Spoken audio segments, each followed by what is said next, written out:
예, 반갑습니다. 우리 옆에 있는 분들 한 번 더 인사하실까요? 예, 반갑습니다. 잘 오셨습니다. 또 환영하고 또 축복합니다. 이제 방금 읽었던 이 본문에 보면 이제 예수님께서 그 고향인 그 나사렛을 방문하십니다. 그 사실 이 나사렛이라는 동네는 아주 낙후된 그 우리로 말하면 그 시골 마을입니다. 그리고 이 나사렛이라는 것은 그 높은 언덕으로 삼면이 이렇게 둘러서 있어서 좀 고립된 형태. 그러니까 제가 그 경상도 사람이거든요. 대구가 고향인데 이제 제가 살았던 그 대구는 분지라고 합니다. 이렇게 그 하여튼 분지예요. 설명하기가 참 그런데 예, 그러다 보니까 이제 굉장히 좀 고립돼 있고 외부의 사람이 대구에 와서 살기가 굉장히 어렵습니다. 이제 서울 말씨를 쓴다든지 타 지역에서 오면은 굉장히 배타적이에요.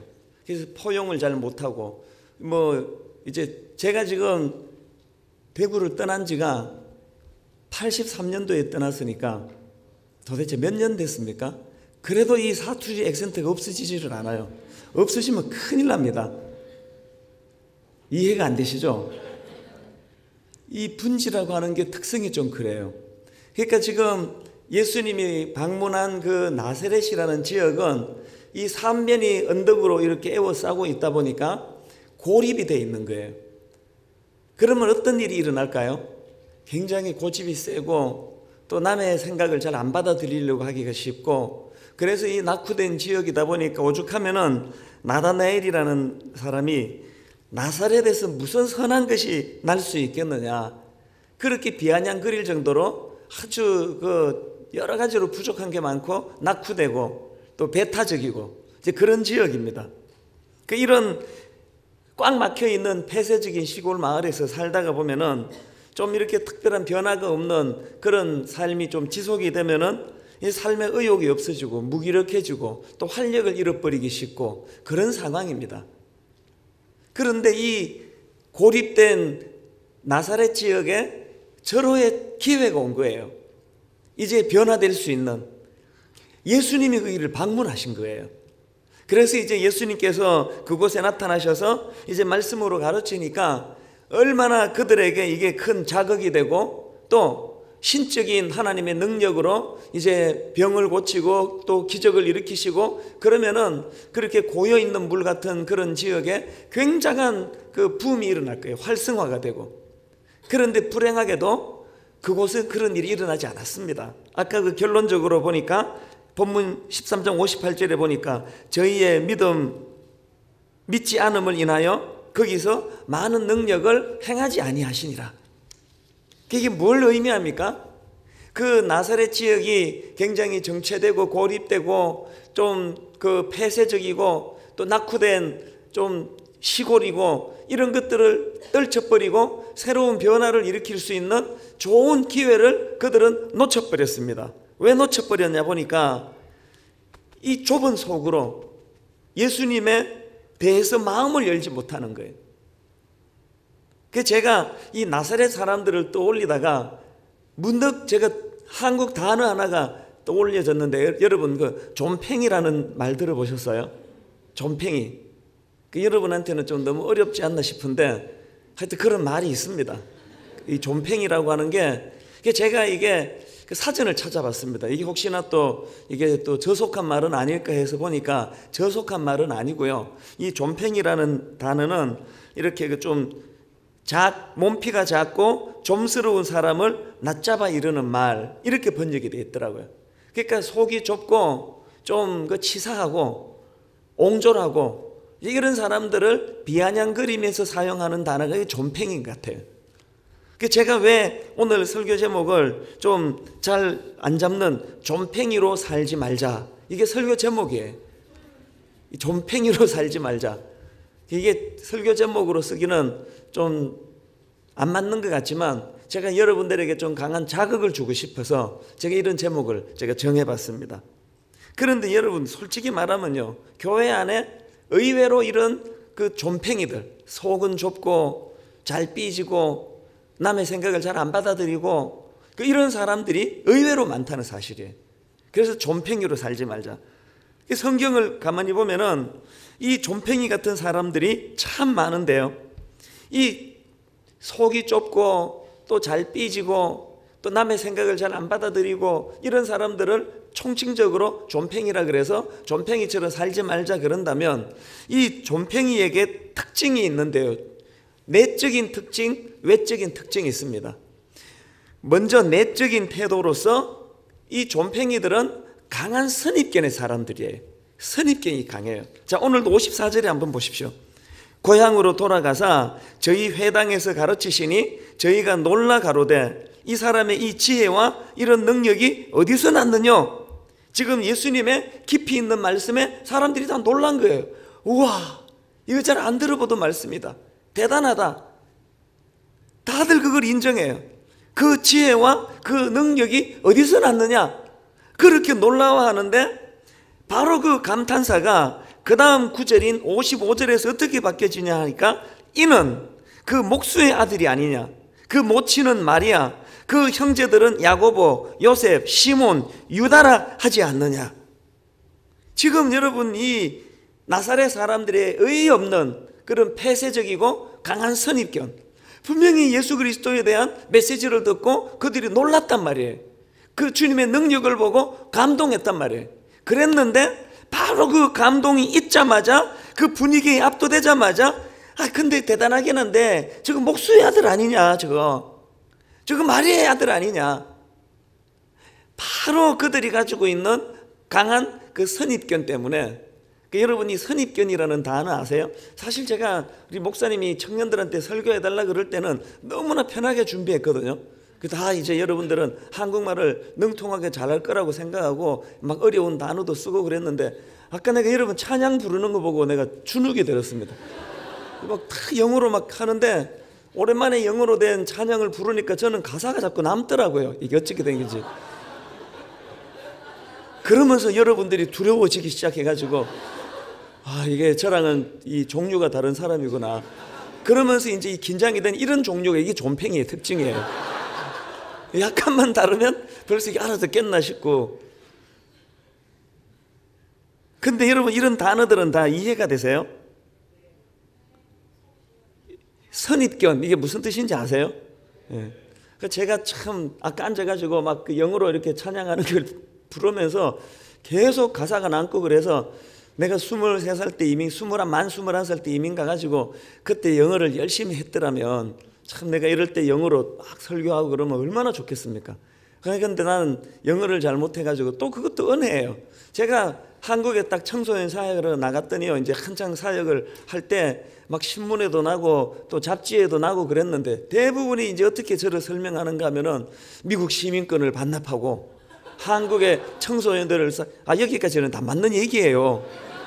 한국의 청소년들을 사랑해서 미국 시민권을 반납하고, 또 이 땅의 청소년들을 사랑해서 뭐 강남역 구석구석 복음을 전한다는데, 사실 시민권을 반납한 것까지는 사실인데요, 한국의 청소년을 사랑해서 간 게 아니고 영어가 안 돼서 간 거예요. 정말 영어가 조금만 됐어도 안 갔습니다. 뭐하러 가겠습니까? 가족이 다 여기 있는데. 영어가 진짜 안 되는 거예요. 17,000년을 제가 살았는데 이건 진짜 영어가 안 되는 거예요. 그래서 뭐 어제도 제가 영어 그 책 제목 그 읽어드리니까 벌써 막 사람들이 웃음을 참느라고 막 애쓰시더라고요. 헬라어다 막 그러면서. 영어 못하는 것도 은혜예요. 제가 영어를 유창하게 했으면 한국에 안 갔을 거고요, 한국에 안 돌아갔으면 제가 한국에서 누렸던 수많은 하나님의 은혜와 능력을 또 누리지 못할 뻔했잖아요. 그러니까 예수 믿는 사람의 삶은요, 버릴 게 하나도 없어요.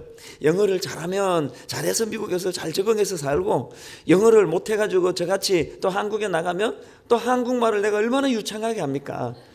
여러분들은 여기에 영어도 담겨 있고 여기에 또 한국말도 담겨 있고 하니까 얼마나 힘들어요. 난 근데 영어가 안 담겨 있어요. 저는 노래 부르면 가사가 남고 뭐 이러니까 한국말이 얼마나 유창합니까? 그래서 또 한국말로 살면 되는 거예요.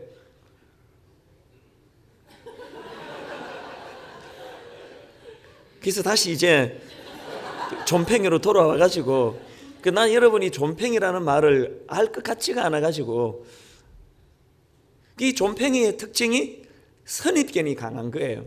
그래서 충분히 예수님의 은혜와 능력을 경험하고 거기에 감동할 수 있는데 바로 그때 선입견, 저거 목수 아들 아니냐 저거? 오늘 우리가 이 땅을 살아가면서요, 정말로 우리가 가지고 있는 이 선입견, 이게 마음의 문을 잘 열지를 못해요. 젊은 청년들에게 사실 제가 아까 갈등을 많이 했습니다. 1부부터 3부까지 했던 그 설교도 여러분들한테 너무 들려드리고 싶은 그런 메시지였는데, 오늘 이 메시지를 너무 전하고 싶은 거예요. 이 넓은 미국까지 와가지고 맨날 속은 좁고 잘 삐지고 또 선입견이 강해서 처음부터 저 사람은 나랑 친할 수 없다, 저 사람은 나랑 다른 것이다, 저 나사렛이 아니고 목수의 아들 아니냐, 뭐 저 사람이 뭐 대단하겠냐, 그러면서 그들이 마음의 문을 닫아버린 거예요. 성경에 보면은 이런 종류의 사례가 굉장히 많이 나옵니다. 구약에 보면은요, 나만이라고 하는 그 장군이 있는데 이분은 그 나병 환자예요. 치명적인 그 나병을 고쳐주러 선지자 엘리사가 그를 찾아가지 않습니까? 그래서 이제 요단강에 가서 7번을 씻으라 그러니까 그 나만 장군이 막 분통을 터뜨리면서 화가 나가지고 격분해가지고 이렇게 소리칩니다. 열왕기하 5장 11절에 나만이 노하여 물러가며 가로되 내 생각에는 저가 내게로 나와 서서 그 하나님 여호와의 이름을 부르고 당처 위에 손을 흔들어 문둥병을 고칠까 하노라. 이 나만 장군이 가지고 있는 그 높은 지위가 선입견을 가져와가지고 아니 지까짓게 지가 나한테 나와가지고 인사하고 해야 되는 그런 거 아니냐고.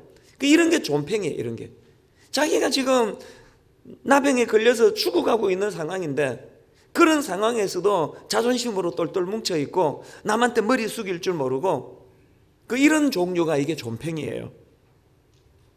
사도행전 10장에 보면은요, 베드로가 보자기 환상을 보는데 그 이방인들에 대한 그 편견으로 가득 차 있지 않습니까? 그래서 그 이방 음식을요, 하나님이 먹어도 된다 그러는데 자기가 가지고 있는 강한 선입견 때문에 하나님한테 대드는 게 그게 베드로예요. 율법이라는 게 왜 만들어졌습니까? 율법은 하나님 더 잘 섬기자고 만든 거 아닙니까? 하나님 더 잘 섬기자고 만든 그 율법에 너무 몰두하다가 보니까 그 율법의 주인 되시는 하나님한테 대드는 결과가 일어나는 거예요. 오늘 우리 신앙생활이라는 게 이런 경우들이 굉장히 많습니다. 그 술, 담배 안 하는 거 참 중요하잖아요. 저는 굉장히 보수적인 그런 교단에서 아버지가 목사님이어가지고요, 저는 술을 마신다, 이거 상상을 못해. 맞아, 죽어요 술 마시면. 저는 내 평생에 담배를 손가락에 껴본 적이 없어요. 또 발가락으로 피셨나 이렇게 생각하지 마세요. 평생에 저는 담배를 펴본 적이 없어요. 술 딱 한 번 마셔봤습니다. 그러나 여러분, 저는요, 제가 술, 담배를 안 한다고 해서 분당 우리 교회 성도들 중에, 집사님 중에 술하고 담배하는 걸 정죄하지 않습니다. 왜 그런지 아시죠? 저는 그게 안 하는 게 옳다 그래서 안 할 뿐이에요. 갑자기 얼굴이 확 펴지는 애들은 이게 지금 딱 보면 알아, 지금 누가 술을 하는지 안 하는지. 갑자기 막 하늘에 평화가 밀려오면서 끝나고 한잔하러 가야 되겠다. 그건 안 됩니다. 그거는 술을 마셔서 지옥 가고 담배를 펴서 지옥 가고 이런 게 아니에요. 복음이 한국에 들어갈 때 대한민국이 너무나 문란하고 그냥 도박하고 술에 쩔고 담배에 쩔고 황폐해져 가니까 그때 기독교 그 선교사님들 커뮤니티에서 이래 갖고는 안 된다고 자체적으로 정한 룰이에요. 공동체적인 룰이에요. 그러면 그 룰을 같이 지켜나갈 필요가 있는 거예요. 약한 지체들을 배려하는 차원에서. 그러나 내가 술, 담배 안 한다고 해서 술, 담배 하는 사람들을 비판하고 정죄하고 이런 태도가 그게 존팽이에요. 저는 우리 교회 성도님들한테 특히 이제 권사님들 중에 그런 분들이 간혹 있는데요, 자기가 새벽기도 나오면 하나님 만나고 기도하고 가면 될 거 아니에요. 새벽기도 나오면 계속 두리번거리는 사람이 있어요. 박 권사 왔는지 안 왔는지, 김 권사는 왜 안 나와? 그러고는 자기 새벽기도 나오는 것 때문에 새벽기도 안 나오는 사람들을 욕하고 비판하고 저것들이 새벽기도 안 나온다고 막 뒤에서 그렇게 수군거리면요, 저는 뭐라고 말하는가 하면은 새벽기도 나오지 말고 남 욕도 하지 말라고. 그게 하나님이 원하시는 거 아닐까요? 오늘 이 얼바인 지역에 있는 여러분들을 저는 잘 모르지만요, 자칫 잘못하면은 유학생이건 또 이민 온 사람이건 이런 어떤 강한 선입견으로 남을 비판하고 지적하고, 내가 예수 잘 믿으면 그냥 잘 믿으면 돼요. 내가 내 예수 잘 믿는 게 저 사람을 비판하고 욕하고 정죄하는 걸로 되면 그건 곤란한 거예요. 내가 술을 안 마셔서 저는 평생에 술 담배를 안 한 사람이고 앞으로도 할 생각이 없어요. 생각이 있어도 못해요. 저는 목사이기 때문에. 저는 술 담배 안 하지만 술 담배 하는 사람에 대해서 비판하고 지적하고 싶지 않아요. 은혜 받으면 자기가 판단해서 끊을 날이 오리라고 저는 믿거든요. 뭘 말하고 싶은지 아시죠? 지금요, 골리앗이 나타나가지고요, 길길이 날뛰면서 막 하나님을 모욕하고 이스라엘 백성들을 모욕하면서 이 병신 같은 새끼들 덤벼봐 막 그러면서 뭐 죽을래 이 쪼다 같은 놈들아, 험한 말이 계속 나오는데, 내가 그런 게 아니고 골리앗이 그랬다고요. 골리앗이 막 그렇게 욕하고 이러는데요, 그 다윗이 신부로 맞다가 그것을 보고 격분하잖아요. 하나님의 이름을 모독하는 저자를 내가 용서할 수 없다고. 그 얼마나 기특해요. 그러면서 이제 골리앗을 무찌르려고 물맷돌을 가지고 나가는데, 거기에 이 다윗의 형 엘리압이라는 그 형이 있는데요, 그 형이 사무엘상 17장 28절에 보니까 장형 엘리압이 다윗의 사람들에게 하는 말을 들은지라 그가 다윗에게 노를 바라여 가로되 내가 어찌하여 이리로 내려왔느냐, 들에 있는 몇 양을 육에 맡겼느냐, 나는 내 교만과 내 마음의 완악함을 아노니 내가 전쟁을 구경하러 왔노라. 이런 의의가 없는 형이 어디 있느냐고요. 알지도 못하면서 자기의 그 선입견으로 지 동생은 자기보다 못하다는 생각을 가지고 있으니까 네가 여기가 어디라고? 네가 그렇게 그냥 영웅심리로 하나님이 인정해 준 사람 아니에요? 이런 엘리압 같은 사람들이 교회 안에 얼마나 많은지 몰라요. 모태신앙 먼저 믿은 사람. 또 이 교회에 여러분 청년들이요, 저는 여러분의 그 교회가 참 이번에 너무 저한테 따뜻하게 잘해주시고 그래서 저도 막 여러분 교회가 잘 됐으면 좋겠어요. 여러분 교회가 잘 되려면요, 여러분 안에 있는 이 교회에 먼저 교회 나온 사람들이 이런 존팽이와 같은 선입견을 없애야지 교회가 부흥을 한다는 사실입니다. 이게 그 존팽이 같은 속 좁은 사람들의 태도예요. 그런가 하면 두 번째로 이 존팽이가 가진 태도가 있는데, 이제 시기심과 질투예요. 시기심과 질투. 54절을 한번 보세요. 하반절에 보니까 저희가 놀라 가로되 이 사람의 이 지혜와 이런 능력이 어디서 났느냐, 굉장히 놀라는 거예요. 그리고는 그 다음에 57절에 보니까 예수를 배척한지라. 그래서 제가 이 말씀을 묵상하다가 보니까요, 54절에 저희가 놀라 이 지혜와 이런 능력이 어디서 났느냐 이 말씀하고 저희가 예수를 배척하는지라, 이게 같은 세트라고 생각해요. 무슨 말인가 하면요, 예수님이 그때 이런 놀라운 능력을 발휘하지 않았으면, 이런 놀라운 하나님의 메시지를 전하지 않았으면 배척도 안 했을 거예요. 무슨 말인지 아세요? 만약에 여러분 다윗이요, 만군의 여호와의 이름으로 내게 나가노라 그러면서 물맷돌을 가지고 가가지고 막 돌려가지고 골리앗을 명중시키잖아요. 사실 그게 그렇게 어려운 건 아닌 것 같아요. 내가 다윗이라도 아마 골리앗을 명중시키지 않았을까 생각해. 왜냐하면요, 그 양궁 같은 거 보면은 금메달 따기가 왜 어려워요? 목표물이 이렇게 단추보다 작잖아요. 이게 맞추기가 얼마나 어려워요. 그런데 골리앗은 대가리가 워낙 커가지고 뭐 아무데나 던지면 어느 군데 하나는 맞을 것 같아. 그게 어렵지 않을 것 같아. 하여튼 여러분 저를 이해해 주세요. 어떻게 해서든 여러분 웃겨가지고 말씀에 집중시키려고 지금 제가 얼마나 몸부림치는지 아시겠죠? 어쨌든 다윗이요, 물맷돌을 가지고 그 골리앗에게 명중을 시켜서 골리앗이 죽었단 말이에요. 그때부터 사울에게 죽을 핍박을 다 당하는 거예요. 저는 이런 상상을 해봐요.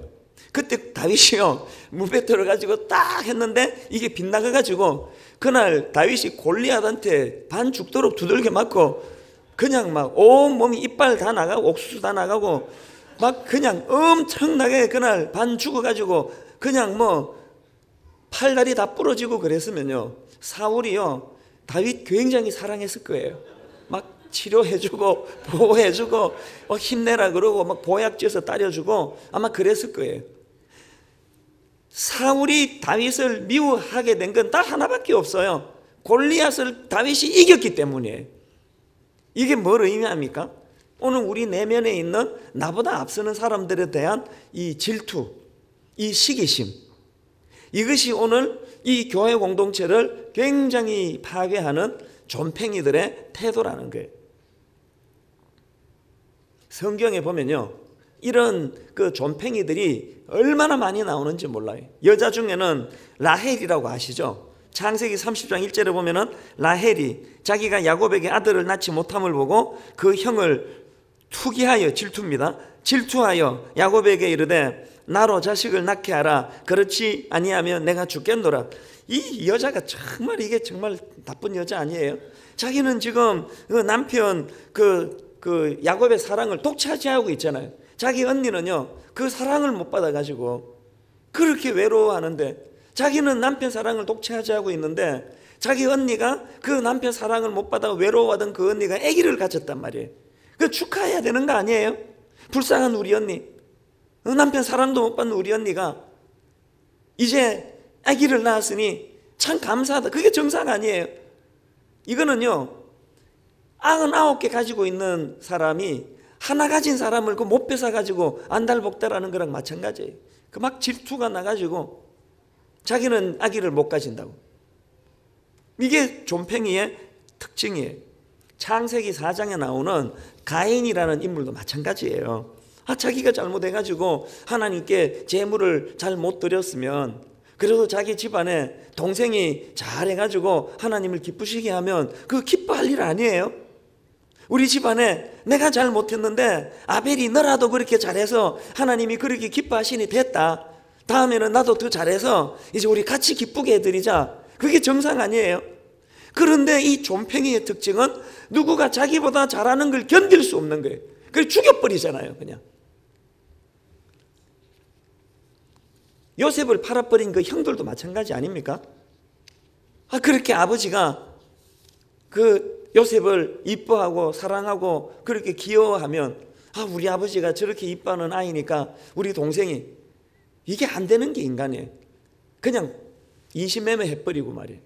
우리가 이런 것들을 가만히 보면은요, 이게 성경에만 있는 게 아니고 오늘 신앙생활하는 저나 또 여러분들, 오늘 예수 믿는 사람들 안에 이런 모습이 너무 많이 보이는 거예요.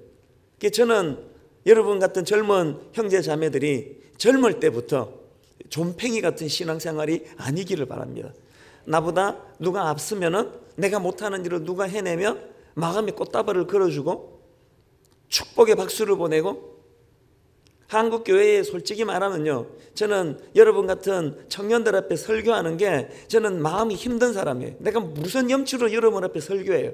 교회를 이 지경으로 만든 주범인데, 우리가 젊은 여러분들이 얼마나 지금 교회를 많이 떠나갑니까? 교회를 오면 재미가 없어요. 여러분 재밌어요 교회 오는 게? 어른들을 보면은 여러분 교회는 모르겠어요 라고 말할 수밖에 없잖아, 제가 이 상황이 지금. 근데 여러분 교회는 모르겠는데 대부분의 교회들이 매력이 없어요. 어른들을 보면은요, 막 기도할 때는 막 천사같이 막 모든 세상에 약한 거 다 품어줄 것처럼 기도하고, 눈만 뜨면 싸움질하고 비판하고 뒤에서 수근거리고, 이런 것들밖에 남아있지 않으니까 교회가 매력이 없잖아요. 제가 왜 굳이 제가 3부까지 쌈박하게 설교 끝내고 지금 들어가서 샤워하고 들어오면 요새 내가 하루에 잠을 3시간씩밖에 못 자거든요. 막 심장이 벌렁거려요. 근데 왜 굳이 제가 기다렸다가 여러분 말씀을 전하는가 하면은, 첫째, 목사님이 시켜서 그랬고,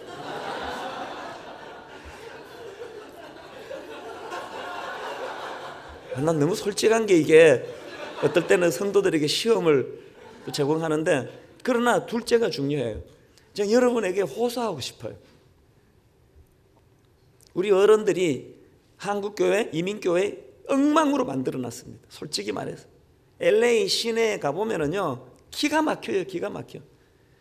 이건 뭐 다 같이 망하자는 거예요. 다 같이 죽자는 거예요. 3명만 되면 편가름하고 5명만 모이면 주먹 다짐하고 싸움질하고 그렇게 하고 예배 드리자 그러면 눈만 감으면 천사가 돼요. 주여 사랑해 어쩌고 저쩌고 눈 뜨면 또 멱살잡이하고. 그래서 저는 한국교회가 이 지경이 됐는데 제가 오늘 굳이 여러분 앞에 이 자리에 섰다면요 그리고 어른들한테 했던 설교 말고 새로운 설교를 가지고 나온 이유는 여러분 우리 어른이 엉망으로 만들어 놓은 이 한국교회를 여러분이 좀 살려주세요. 회복시켜 주세요. 그러려면은요 어른들의 이런 부끄러운 거 배우지 마세요. 그냥 뒤에서 험담이나 하고 누구가 조금만 앞서면은 그냥 못 죽여서 안달이고 형 엘리압처럼 알지도 못하면서 다윗을 막 반 죽여 놓으려고 그러고 가인처럼 동생이 더 앞서면은 막 그냥 죽여버리고 이런 일들이 한국교회 안에서 일어난다면 이제 여러분 안에서는 이런 일이 다 피하게 되기를 바랍니다. 그래서 저는 여러분한테 딱 한 가지 부탁을 드리고 싶어요.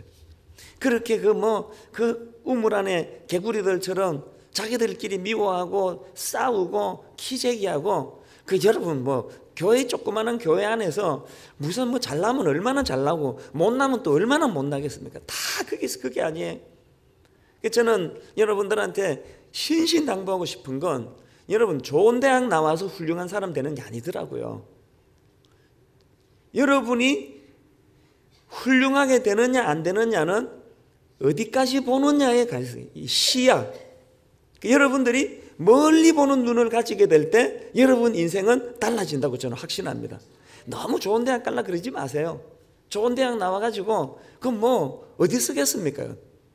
쓸 때는 많긴 한데 사실 쓸 때는 많긴 하지만 그게 또 그렇게 대단한 것도 아니잖아요.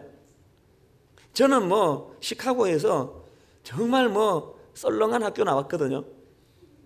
UIC라고 유니버시티 오브 일리노이 시카고가 이게 일리노이 주립대학인데 UIUC가 있고 UIC가 있는데 그냥 귀찮으니까 한국말로는 나 일리노이 주립대학 그러는데요. 제가 나온 UIC는 좀 썰렁해요. UIUC가 좋은 학교예요. 유니버시티 오브 일리노이 시카고 어바나 샴페인 그 학교가 좋은 학교예요. 그리고 저는 유니버시티 오브 일리노이 시카고 캠퍼스로 나왔습니다. 근데 졸업하고 나니까 UIUC인지 UIC인지 일리노이만 들어가면 다 되는 거예요. 그 별로 상관없어요. 영어 하나도 못하거든 저는. 그래서 한국에 나가가지고 사실 처음에 되게 그게 좀 쪽팔렸습니다. 이게 대학까지 나온 사람이 영어를 이렇게 못하느냐고. 그리고 또 그 동기 목사님이나 이런 분들이 내 서재 와가지고 너는 미국에서 대학 졸업했는데 영어 책이 이렇게 없느냐고 막 그러고 이러니까 되게 창피하더라고요. 근데 내가 어느 날 은혜 받고 나니까요 인생은 해석이에요. 생각이 완전히 바뀌어졌어요. 미국 대학까지 나온 놈이 영어를 이렇게 못하나 생각하니까 부끄러워 죽겠는데요, 반대로 영어를 이렇게 못하는데 미국 대학까지 나왔다 생각하니까 막 얼마나 대단한 일이에요 이게. 이해가 되세요? 이해가 되세요? 똑같은 상황이지만요, 똑같은 상황이지만 거기에 내가 움츠려들고요 영어 막 잘하는 척 하려고 막 애쓰고 막 영어 노래 부르면 가사가 남는데 안 남는 척하고 이렇게 사는 것보다 있는 대로 오픈하고 어때 실력이 없는데 어떻게 해요? 그래도 하나님 은혜로 분명히 대학 졸업했다니까요. 대학 졸업을 안 했으면은 한국에 가서 신학대학원을 어떻게 들어갔겠냐고요. 이런 게 하나님 안에서 은혜를 누리는 자들이 누리는 그게 배짱이에요. 저는 적어도 제 자신의 약한 걸 감추고 살고 싶진 않아요. 여러분들이 내가 무슨 학교를 다니고 성적이 얼마고 제가 성적은 C, D, CD 그래서 이제 나온 게 CD 아닙니까? CD 어떻게 하다가 B 나오면은 막 좋아서 잠이 안 오고요. A 한 번 맞고는 심장마비 걸려 죽는 줄 알았어요. 누가 알아요 성적 내가 말 안 하면. 그랬는데 이제 그 풀러 신학교에 그 디민 과정으로 들어가는데 성적 증명서를 떼내라 그래서 여기 사실 우리 무슨 데이빗 권 목사님입니까? 그 풀러 신학교의 스텝이잖아요. 그 사람한테는 좀 쪽팔렸지. 이게 성적이 다 공개가 돼가지고. 뭘 말하고 싶은지 아세요? 여러분이 뭐 점수 몇 점, 또 뭐 어느 대학, 또 뭐 내가 가지고 있는 실력, 이런 것으로서 인생의 승부가 나지 않아요. 어디까지 보는 눈을 가졌냐? 다윗이요, 형이 그렇게 무시하는 건 이유가 있습니다. 아버지도 다윗을 인정 안 했습니다. 나중에 사무엘이 왕으로 점지하려고 그 집에 갔는데요, 그 아버지가 나머지 형들 다 소개해주고 다윗은 소개도 안 해줘요. 형도 다윗을 시시하게 생각한 거 아닙니까? 그런데 어떻게 다윗이 위대한 왕이 될 수 있었냐고요? 실력이 아니에요. 다윗은요, 다른 목동들이 보지 못하던 푸른 초장 너머의 세계를 보던 눈이 있었습니다. 다른 목자들은 눈에 보이는 양만 보이고 풀만 보이고 나무만 보이는데, 다윗은 비록 실력은 없었는지 몰라도 다른 목동들이 보지 못하던 푸른 초장 너머에 계시는 여호와 하나님을 보는 눈이 있었단 말이에요. 그게 다윗을 위대한 왕으로 만들어 준 거예요. 저는 여러분들이 속 좁은 존팽이가 되지 않기를 바라요. 성적이 좀 좋으면 뭐 얼마나 대단해요. 얼굴이 좀 예쁘면 얼마나 예뻐요. 뭐 집안이 좀 잘 살면 뭐 얼마나 잘 살아요. 그런 걸 가지고 우쭐거리고 우월감에 빠지고 그렇지 않은 사람을 무시하고 편견을 가지고 이런 태도는, 그건 여러분을 망하게 만드는 길이에요. 푸른 초장 너머의 세계를 보는 거예요.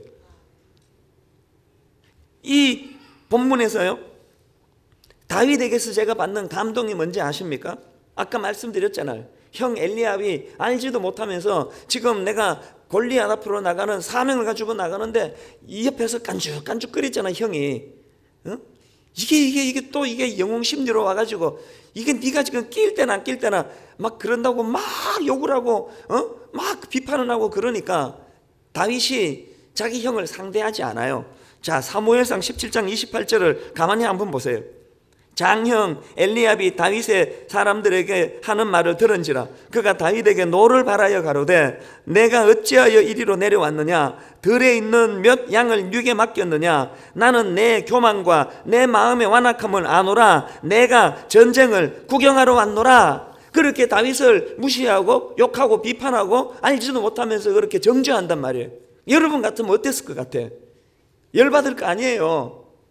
이건 뭐 골리앗이고 뭐고 형한테 막 대들 거 아니에요. 다윗의 태도를 보니까요, 그런 말을 들으니까 바로 그 다음 29절을 한번 보세요. 다윗이 가로되, 자기 형한테 이렇게 이야기해요. 내가 무엇을 하였습니까? 형, 내가 뭘 잘못했습니까? 그 얘기예요. 어찌 이유가 없으리까? 그리고는 딱 그 한마디 하고는 그 다음 메시지가 저를 감동시켜요. 돌이켜 다른 사람들을 향하여 전과 같이 말하며 백성이 전과 같이 답하니라. 개역 개정판 성경에 보니까 돌아서서, 지금 이 상황을 아시겠죠, 그죠? 내가 지금 골리앗을 무찌르러 가는데 형이 알지도 못하면서 나를 막 비판한단 말이에요. 이게 영웅 심리로 이런다고, 이게 낄 때나 안 낄 때나 이런다고, 집에 안 가? 막 그러면서 나를 욕한단 말이에요. 그러니까 다윗은 그 형 엘리압을 상대하지 않고 딱 한마디예요. 알지도 못하면 형 왜 그래요? 그렇게 하고는 돌아서 버리는 거예요. 누구를 상대해요? 엘리압을 상대하는 게 아니라 골리앗을 상대하는 거예요. 저는 여기 있는 우리 유학원 형제자매나 부모님 따라 이민 온 형제자매나 남의 나라 와가지고요, 여러분들이 엘리압 같은 인생으로 사는 인생이 아니라 다윗과 같은 인생으로 사시기를 바라요.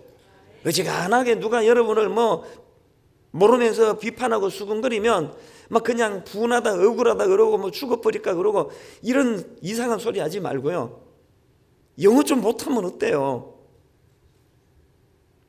제가 이래도 미국 시민권자였다니까요. 나 미국에서 만 7년 산 사람이에요.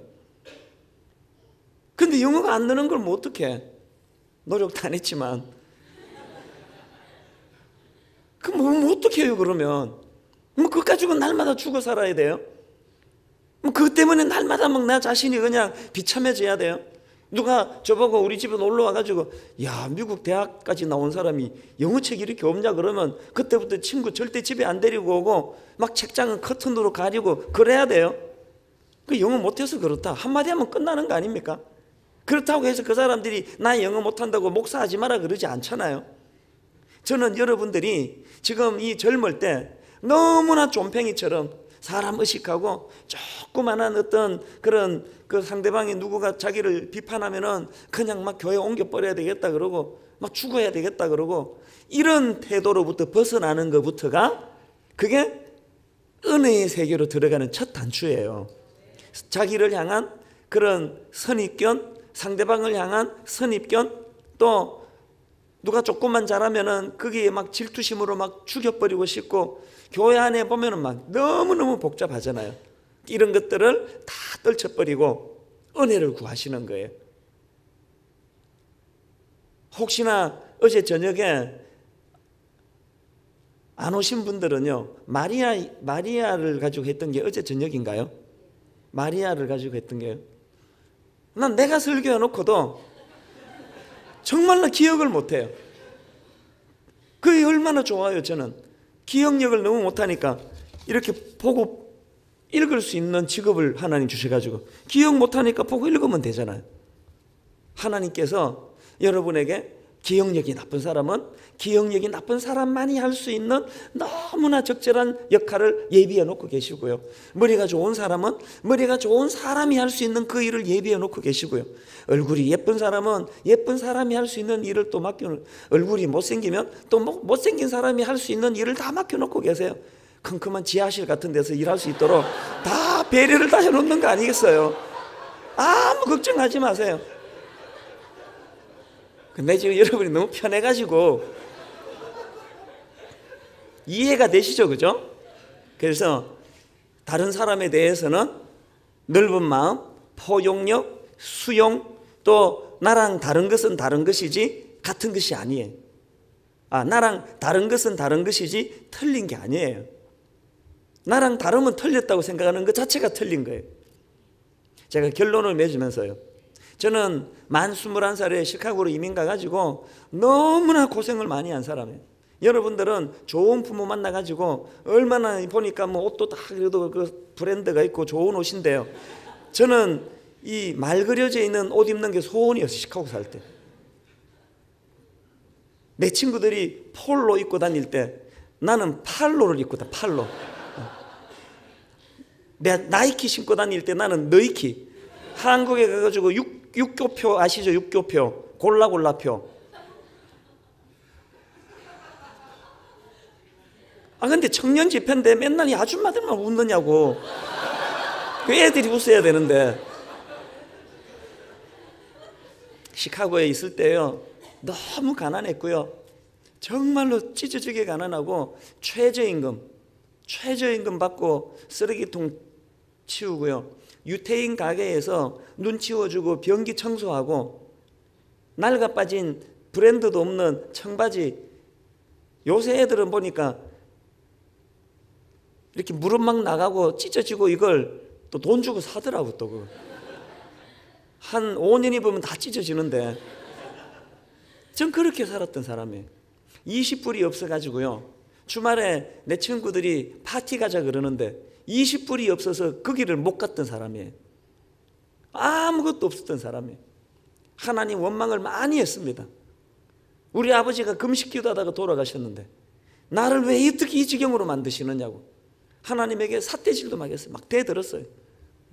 당신이 살아있느냐고, 어떻게 날 이렇게 만드느냐고 분노가 많았어요. 막 대들었어요. 그 브로드웨이, 시카고에 브로드웨이 길이 있는데요, 이름은 브로드웨이인데 우범지역이에요. 우범지역. 그 브로드웨이 길에 그 우범지역에 밤 10시까지 중국 식당에서 디시워셔 혹은 버스보이라고 아시죠? 웨이터 같은 일은 할 수가 없어요. 영어가 안 돼서 못하고 얼굴이 안 돼서 못하고, 그래서 이제 버스보이 다 이제 손님 가고 나면 카트 들고 가서 그거 주워 담고 디시워셔한테까지 전달해 주는 그 일을 하고 얼마나 비참해요. 그리고는 밤 10시에 브로드웨이 길을 걸어가는데 차도 없고 버스 타고 다니는데 분노가 막 올라와 가지고요, 하나님은 향해 막 삿대질을 했어요. 근데 그날은 잊을 수가 없어요. 거기는요 우범 지역이라서요, 그렇게 혼자 걸어가면 안 되는 길이에요. 근데 막 너무나 좌절하고 분노가 가득 차니까요, 세상에 제일 무서운 게 그때 저 같은 사람이 그냥 죽여달라는 거예요. 뭐 강도가 나와가지고 뭐 죽여주면 뭐 다행이고, 죽이려는데 막 죽겠다 그러니까 또 아무도 안 죽이더라고. 시카고 브로드웨이 길에서 막 하나님 향해 삿대질을 했어요. 당신이 살아있으면 나와보라고. 아버지가 교회를 위하여 금식기도하다 돌아가셨는데 나를 어떻게 이 지경으로 만드느냐고. 내가 당신에게 님자를 내 안 붙이겠다고. 한동안 저는요 하나님 할 때 님자 안 붙였습니다. 하나 이렇게 이야기했어요. 분노가 생기니까 안 붙이고 싶더라고. 혹시 여러분 중에 83년대에 저 같은 분 계세요? 그래도 어지간하면 님자는 붙여주세요. 20년이 지나고 나니까요, 그렇게 하고 20년이 지나고 나니까 인생은 퍼즐이에요. 그때는 제가 내 퍼즐이 이해가 안 되는 거예요. 왜 날 이렇게 비참하게 몰고 가는지. 막장 인생 안 해본 일이 없습니다. 중국 식당에서 디시워시부터 시작해가지고요, 미국 공장에서 청소하고, 세탁소에서 일하다 쫓겨나고, 유태인 가게에서 일하다 그만두고, 고속도로 1시간 달려가지고, 지금 생각하니까 내 나이가 그때 미국 나이로 21살 때예요. 21살 때. 어느 날 우리 조카애가 나이 몇 살이냐? 근데 걔가 21살이래요. 근데 눈물이 핑 돌았어요. 내가 절망적으로 고생하던 때가 어린애였구나, 이렇게 어릴 때였구나, 그 생각하니까 눈물이 막 나더라고요. 그 바닥을 내가 기억하면서 산 사람이에요. 그때 하나님을 만났고 하나님의 은혜를 경험했고, 이해가 안 되는 퍼즐 때문에 하나님에게 삿대질하며 달려들고, 내가 당신에게 내 님자를 안 붙이겠다고 그렇게 삿대질을 해댔는데 20년 지나가지고 지금요 그 퍼즐이 너무 잘 이해가 되는 거예요. 목사시키시려고, 내 교만을 꺾으시려고, 그리고 가난한 사람들의 아픔을 헤아리게 하시려고. 저는요 우리 교회에 그 청소하는 아줌마를 보면은요, 변기 청소하는 아줌마를 보면은 10번 만나면 10번 항상 제가 먼저 인사합니다. 저는 담임 목사고 그분은 고용된 청소부 아줌마지만 항상 제가 먼저 인사해요. 왜 인사하는지 아세요? 내가 하던 일을 그분이 하고 있더라고요. 제 통장에요 마지막 20불까지 떨어졌어요. 직장은 안 구해지고 이력서 써가지고요, 한국 사람 밑에서 일은 한 10군데 20군데 하고 나니까 더 이상 갈 데가 없어요. 갔다가 쫓겨나고 갔는데 안 쫓아내면 내가 힘들어서 그만두고, 이걸 계속 반복하니까 이제는 한국일보 보고 그 헬프 원티드에는 더 이상 내가 갈 데가 없어요. 다 알려져 가지고. 그때부터는 이제 그 시카고 트리뷴지를 사가지고 미국 사람들 헬프 원티드를 보고, 차도 없는데 차 있으면은 20분이면 갈 수 있는 거리를 그 땡볕에, 시카고는 또 더위가 오면은 100도 이상씩 막 올라가거든요. 그 땡볕에 2시간 이렇게 걸려가지고 이력서, 레스토랑 같은 데다가 이력서 내고 나면은요, 딱 뒤돌아서는데 이런 느낌 아세요? 딱 이력서 내고 뒤돌아서는데 그 사람이 내 이력서를 찢어가지고 쓰레기통에 넣는 것 같은 그런 느낌이요. 왜 그런 느낌이 들었을까요? 수없이 많은 이력서 내는데 한 군데도 일하러 오라고 연락하는 데가 없는 거예요. 얼마나 비참했겠습니까? 너무너무 비참하고, 그래서 하나님을 인격적으로 만나기 전에는 제 자신이 좀팽이가 되더라고요. 분노가 많고 울분이 많고, 개가 짖어도요 막 분노가 생겨요. 이 개새끼가 이게 막, 그때는 정말 그랬습니다. 왜냐 하니까요, 좀팽이가 되면은요, 열등감이 많아지면은 개는 기뻐서 짖는데 그 개가 나를 비웃는 것처럼 들려. 내 귀에는 개조차도 나를 비웃는가, 그래서 막 돌을 들어서 던져 죽이고 싶고요, 욕이 막 튀어나오고요. 그랬던 게 저예요. 막 사람들이 막 해피하게 막 이렇게 다니는 거 보면은 막 차 유리 깨버리고 싶고, 그게 열등감이 많은 사람의 특징이에요. 이 모든 내 열등감은 주님을 만나는 것으로부터 해결이 된 줄로 믿으시기를 바랍니다. 제가 주님을 만나고 주님께서 제게 말씀해 주시고 왜 이 과정을 거쳐야 되는지 그것들이 다 정리가 되고 나니까 여러분 보시다시피 저는 지금 그렇게 수치스러웠던 저의 20대 초반의 제 이야기를 전 세계를 다니면서 자랑하고 다녀요. 공부 못했던 이야기, F 받았던 이야기, 최저임금 받았던 이야기, 브로드웨이에서 디시워시 하다가 그만둔 이야기. 결론을 맺을까요? 여러분 주님 만나야 돼요. 예수 그리스도 만나고 눈으로 보여지는 것으로만 판단하는 이 세상에서는 내가 초라하기 짝이 없는데 영안을 열고 이 과정을 들여다보면 이것은 변장하고 찾아온 축복이에요. 훈련이에요.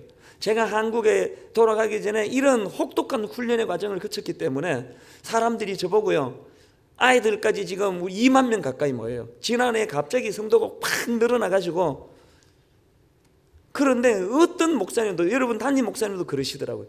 이찬수 목사님, 그 큰 교회 목사님 치고는 진짜 목사님이 소탈하십니다. 그런 표 안 내십니다. 내가 밑바닥을 기던 사람인데 어떻게 내가 교만해질 수 있겠냐고요. 제 사전에 그건 없어요. 왠지 아세요? 20대 초반에 그 훈련의 과정을 거쳤기 때문에. 저는 우리 교회에요, 가난한 사람들을 보면은 눈물이 나요. 20불까지 내가 떨어져 봤기 때문에 20불까지, 이제 20불까지 이제 쓰고 나면은 이제 죽어야 되는 상황인데 주님 만나야 되고요.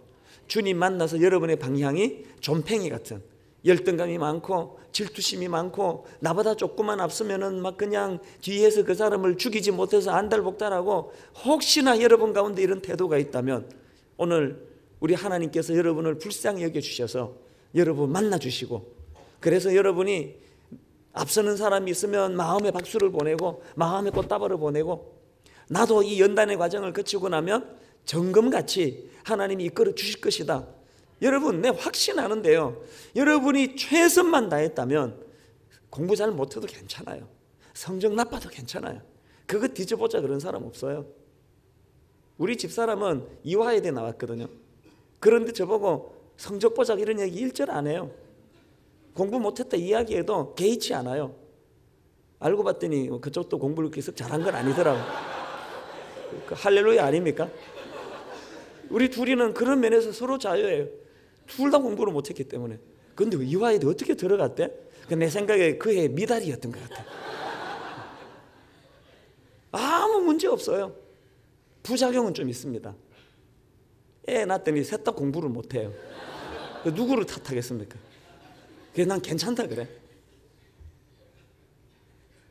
네같이 이쁜 애가 공부까지 잘하면 돼? 그러면서 사실 그게 안 이쁜데 너같이 이쁜 애들은 공부는 양보해줘 막 그러면서 제가 키워요. 그래서 우리 애들은 그 부분엔 다 자유했죠. 지들이 다 이쁜 줄 알아요. 나도 그 나이 때 사실은 그렇게 생각했거든요. 저에 대해서. 그 실상을 알고 나기 전까지는 막 밀어주는 거지.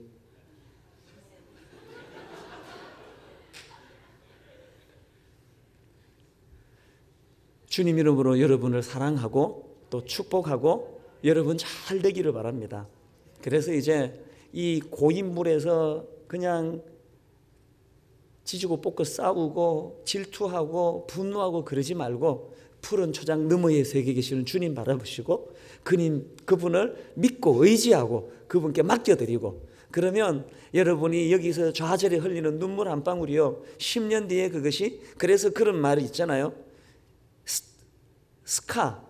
상처가 스카로 남는 인생이 있고 그 스카가 스타로 변하는 인생이 있다는 거예요.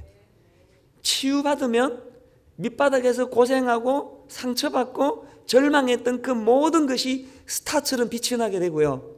그 스카가 주님 만나지 못해서 그대로 모여 있으면, 고여 있으면 평생 그 스카가 내 인생의 스카가 돼서 내게는 수치가 돼요. 저는 여러분 안에 있는 그 상처, 그 스카가 주님 만나서 해같이 빛나는, 별처럼 빛나는 그런 스타가 되기를 바랍니다. 그래서 여러분 이 찬양 아시죠? 전능하신 나의 주 하나님은 능치 못하실 일 전혀 없네. 우리가요 제가 경험해서 아는데 막 그냥 찌들리고 막 성적 안 나오고 가난하고 열등감 많고 그러면요 눈이 떠지질 않아요. 눈을 높이 들어야 돼. 한마디만 더 할게요.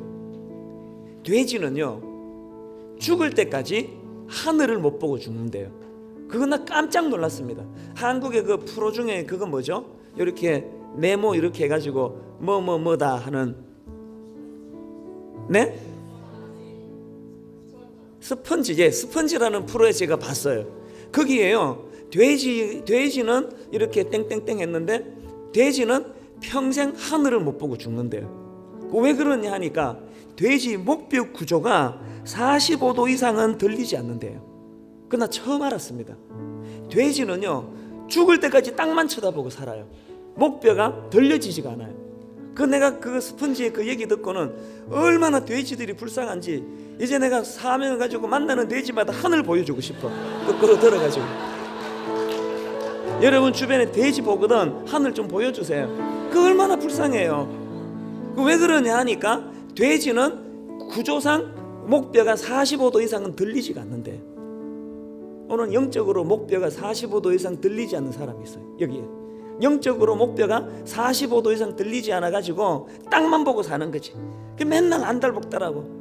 오늘 성령님이 여러분의 목뼈를 유연하게 해주셔가지고 주님을 바라볼 수 있는, 하늘을 바라볼 수 있는 목의 각도가 생겨나면은 현실의 어려움을 이길 수 있는 능력이 그 안에 있을 줄 믿습니다. 우리 이런 마음으로 이 찬양 같이 하겠습니다. 전능하신 나의 주 하나님은